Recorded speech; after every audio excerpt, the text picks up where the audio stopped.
Iyon, pahabol update tayo mga kasikap. Alas 6:04 na po. Kakalabas ko lang dito sa Villamor Air Base. At syempre, di na natin pala pagkakataon na to na hindi tayo makapag-update dito sa NAIA Terminal 3 Rehabilitation. Ito yung ginagawang off-ramp na nagkakalaga ng 3 to 5 billion pesos. So, di natin syempre palalagpasin to, no? I-update natin yan. Dadaanan naman natin doon tayo sa may Barangay 183, sasakay ng jeep. Syempre, dadaanan natin muna, no? Andito tayo sa mamahaling mga hotel.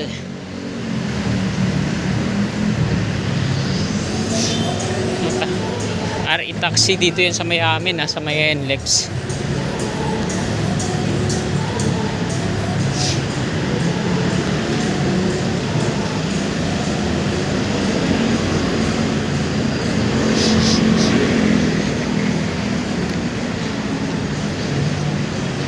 Nasa harapan tayo ng NAIA Terminal 3. Doon yun sa kaliwa. Ito yung toll ng off-ramp sa mga magtutungo dito sa casino, no? Tapos sa Newport City.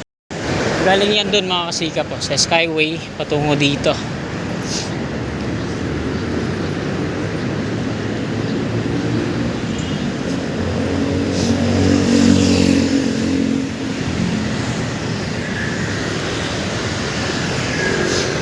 Medyo madilim na, pero carry pa naman yung kuha natin. Tiyagain lang natin, makakuha tayo ng update ngayon.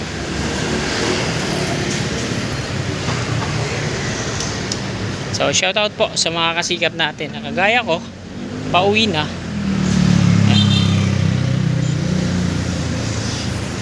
Ingat-ingat tayo mga kasikap. So, kanina umulan, pero syempre ready naman tayo, may payong tayo eh. Ayun na yung footbridge mula dito sa may McDo, patawid dito sa arrival at departure ng NAIA Terminal 3. Ano? Laki na ng pinagbago dito sa NAIA.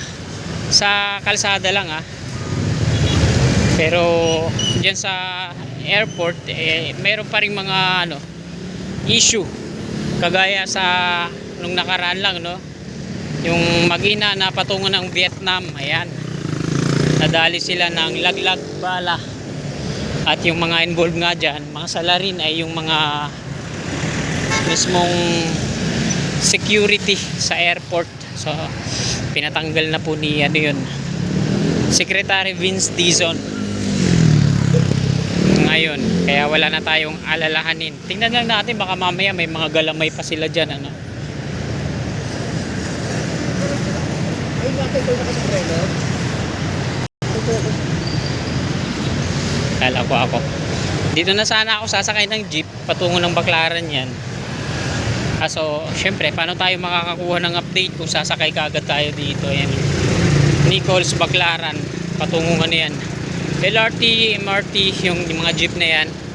Doon umiikot yan sa may heritage. Kaya sa mga kasikap natin na nakakapanood nito, na galing dito sa NAIA Terminal 3, dito kayo lalapag.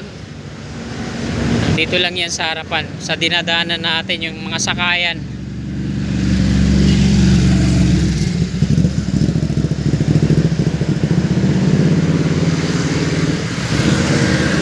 Ayan yung on-ramp sa mga magtutungo ng NAIAX Cavite at Macapagal Boulevard, Terminal 1 and 2. Ayan. Sa kaliwa natin, on-ramp po yan.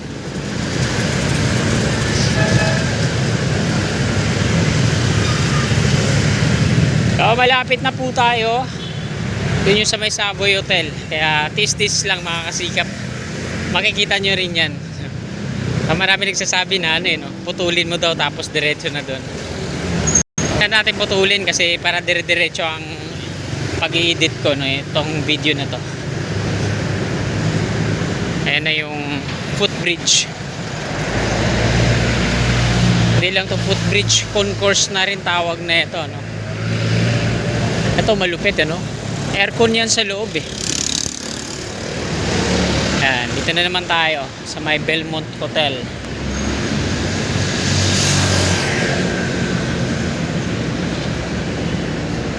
Napakaganda dyan Ayan, Portwood Lane Andros Avenue. Yan o. Pakataas yan. Runway Manila, footbridge to Naya Terminal 3, Newport Resort World. Ayan o, diretso yan doon.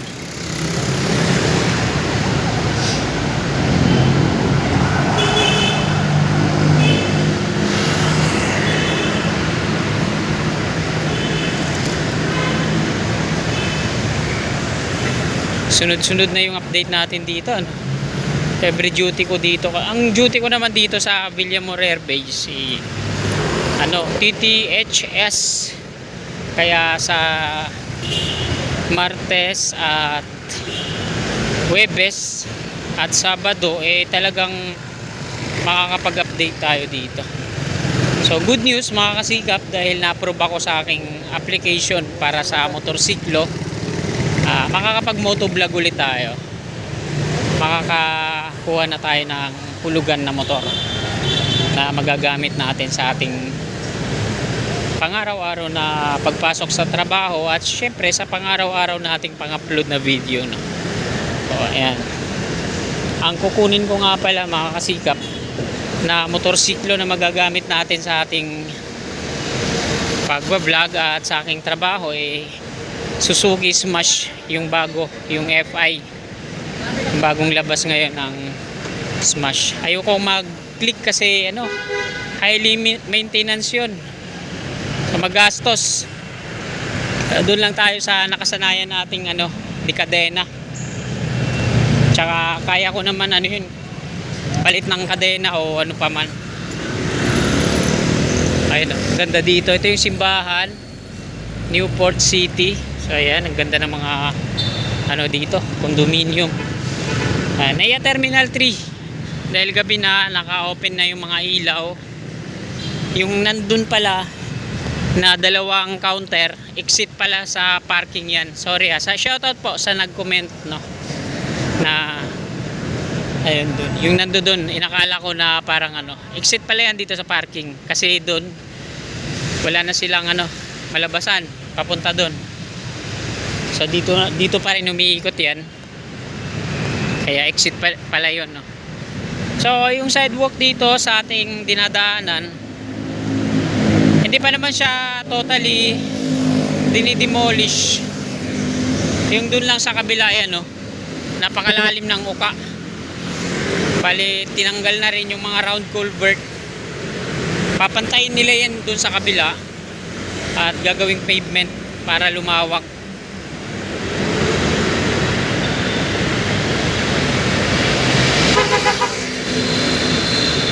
Malapit na po tayo. Meron na tayong 8 minutes. Sakto yan hanggang doon sa dulo. 11 minutes tayo hanggang makalagpas tayo doon sa may ginagawang off-ramp. So kasikap tayo na nagkomento na nagtataka rin, ganun ba kamahal yung off-ramp na ginagawa dito, no? 3 to 5 billion pesos.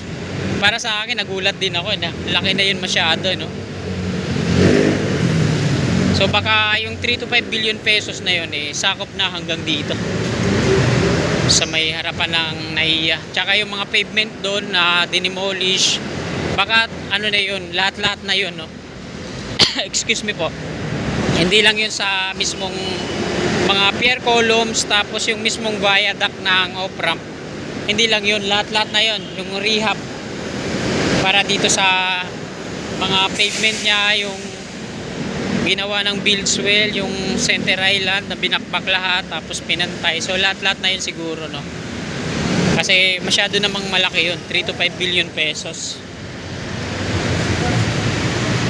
Yan. Diyan na yan sa unahan mga kasikap, itong i-update natin. Pag dumadaan ako lagi dito, parang siya, no? Amoy gas. Ang baho ng amoy. Lagi yan dito sa may gilid. Yan, dahil walang street light dito kasi tinanggal na yung mga lamp. Itong mga steel pole ng street light nila parang yun dun sa BGC, ayan, hindi mo makikita yung mga kable ng kuryente. Pero yung mga lamp niya tinanggal na rin dito. Baka nga babakbakin din to dito, no? Malapad pa, oh. Eh kung dun nga sa kabila, mas malapad to dito, binakbak dun eh. Tingnan lang natin kung ano yung magiging update dito, no? Baka sakupin hanggang dito sa kanan.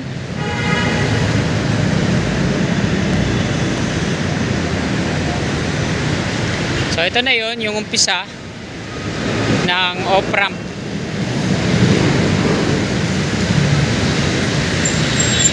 Ayan sa taas dito, no?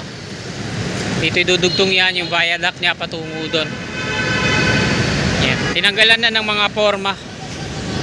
Ayan yung pier dyan. So diretso tayo doon sa dulo. Ayan, o. Bali yung mga nandito na lang, ito yung mga steel ladder, tapos yung mga scaffolding, yung mga catwalk na yan, tapos yung mga shoring jack, mga scaffolding accessories. Wala tayong nakikitang worker dito. Ayan.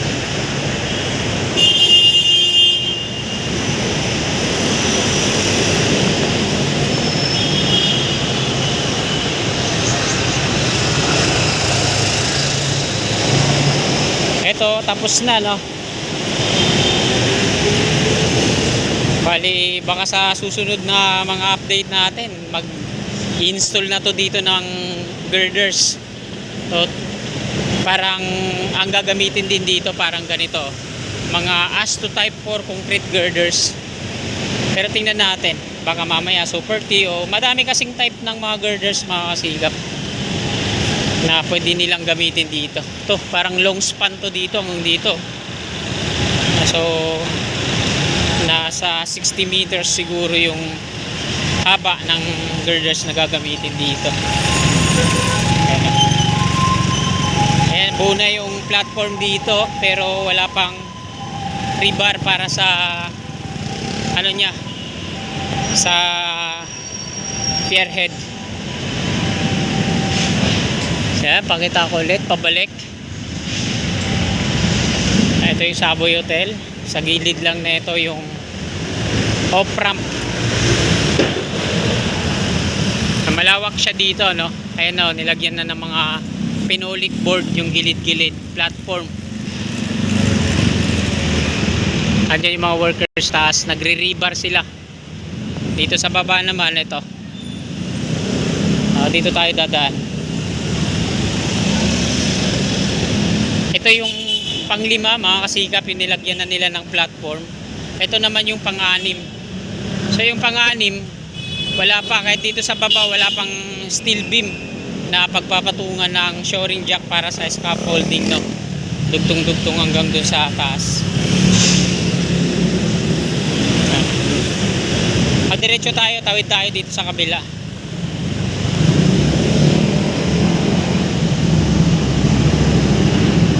Ayan yung pang-7, kompleto na.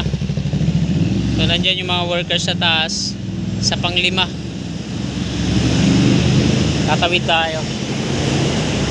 Ayan yung pang-7. Bali, check natin dun yung mismong pababang rampa, no? Kung talagang malalim na. Ayan, yung mga kumakanan na yan, patungo ng ano yan, Pitex, Baclaran, Asiana.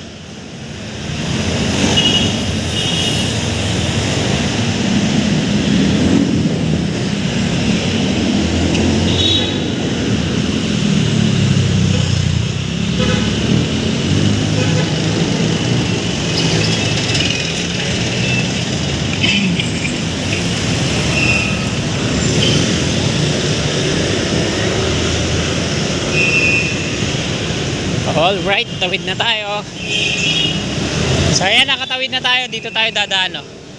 Pakita ko sa inyo dyan. Ito yung pang-7 pier. Bubulol na naman ako. Ito yung barracks ng Grand Apex. So sila po yung gumagawa dito sa mismong off-ramp. Ang unang contractor na gumawa dito, nag-drill tapos nag-install ng mga rebar cage, ay Bauer. So dito din sila nag-barracks, tapos yung mga bentonite container tanks nila, tapos yung mga crane, dyan nila nilagay yan. Ngayon wala na, Grand Apex na, construction, INC, nandun dyan. Ayan, nilagyan na rin nila din ng mga ano mga street light. So, dito yung pasukan ng mga magpa-parking, tapos yung exit yung pinakita natin sa last vlog natin dun, no? Yung may dalawang counter. So pakita ko na dito mga kasikap, pasensya nyo na dahil madilim na, no? Naabutan na tayo ng dilim. So dito tayo. So mula dito, ito na yung update, oh. Pakalalim na, no? Yan, hanggang dun sa dulo, kabilaan yan kasi ayun yung pagbabaunan ng pundasyon. Bali yung layout na to dito, kabilaan dalawa. Installan nila ng mga rebar yan para sa pundasyon. Tapos pababayan. Bali yung rampa, hindi na sila gumagamit ng mga panambak, mga buhangin o ano pa man. Ang ginagamit nila yung mga macro geofoam, no? Pinagpapatong-patong nila yung makakapal na foam, no? Sino ba yung nakakaalam na yun dun? Mga macro geofoam, yung makakapal. So yun yung ginagamit nila sa pababang rampa. Tapos bago nila sementohin, no? Ayan, no? Ayan, mula dun sa dulo, yung last na pier, yung pang-pito, pababa na yan dito. Yan. Hanggang dun na yun sa dulo. So nagsasanga siya na isang diretso patungo dun sa Baklaran, at isa naman yung pakaliwa, no, patungo na dito sa arrival at departure. Hanggang dito yung butas, ayan, no, lalim. Ayan, no, pakaliwa na siya dito. Hanggang dun na yun sa departure at arrival. So bali itong gutter na to, tanggal din yan. To, mula dun. Kasi ayan yung ano, yung layout niya. Yan, o, lalalim na, kabilaan na yan. So pagpasensya nyo na dahil madilim na, pero may times din na mag-update ulit tayo dito ng maliwanag para clear na clear yung kuha natin. Ayan yung Nai Expressway dito. So dito nagsasanga to, no, pakaliwa tapos diretso pa kanan. At ayan mga kasikap, hanggang dito na lang po itong video na to. Marami pong salamat sa patuloy nyong suporta kay Kasikap Channel. Sana bago nyo lisanin itong video na to, baka pwede po maglambing, no? Palike naman po mga kasikap. At sa mga willing po sumuporta, ayan, i-click lang natin subscribe dyan sa baba sa gawing kanan, yung katabi niyang bell. Bell natin para always updated tayo lagi sa aking mga bago pang i-upload paparating na mga videos update. Maraming salamat, magandang gabi po. God bless po sa ating lahat.